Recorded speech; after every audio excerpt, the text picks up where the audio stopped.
picture with Earl. Hang on 1 second, Earl. Let me just...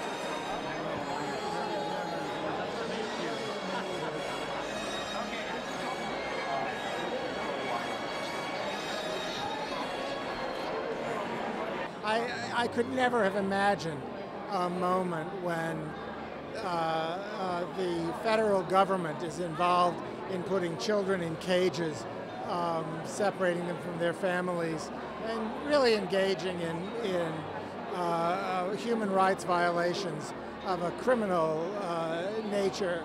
And I'm shocked that we're here, but I firmly believe in the spirit of democracy, which is what I think, in a way, Angels in America is about, to rise up and force the Trump administration to change this monstrous policy. I think that there are a couple of obstacles. Xenophobia is inimical to democracy, and for the United States, which is a country that has been built by immigrants, run by immigrants, achieved much of what it's achieved in terms of its greatness because of the labor and intelligence and cultural complexity of our immigrant communities.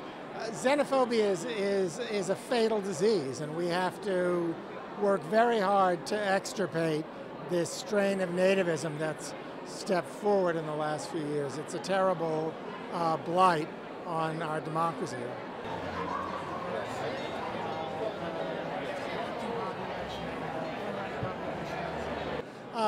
It's really absolutely dismaying how many people in Congress on the Republican side of things have simply handed over all decision-making to Donald Trump and seem to think that their only job is to please him. They've forgotten what the Congress is and what power the Senate and the House wield, and they're in no way fulfilling their constitutionally mandated role of providing a check on executive power, and they really have to start to rethink that.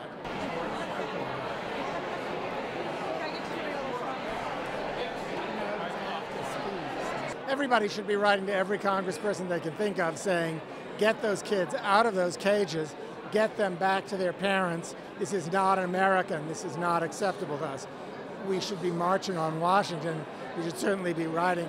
Everybody has to vote in November, and everybody has to work hard to make sure in November that people who are being systematically deprived of their enfranchisement, of their right to vote, are not deprived of it. We have to help people know how to get to the polls, how to register, and make sure that they get to the polls, that there are no obstacles to that, because that's what a democracy does. I taught him something. That's great. Okay, all good. Well, I think, you know, everyone who writes theater writes it in part because something is bothering them, something is troubling them, something is making them ask questions. The questions that I think it's best to ask in a play are not necessarily questions that have simple answers. The question, should children be taken from their parents and put in cages with no adult supervision, is an easy question. The answer is absolutely not, under no circumstance. So I don't feel a need to write a play about that. I feel a need to take political action about that.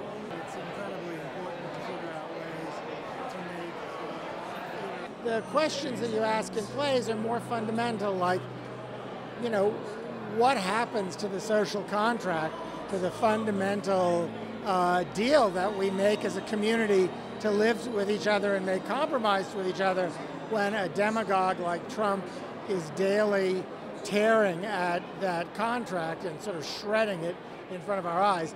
And there are very confusing, complicated questions about that that I have to ask myself. And I think the play that I feel like I want to work on now is about those questions. It's not so much a call to action as a way for people who want to explore difficult issues to get together and explore them.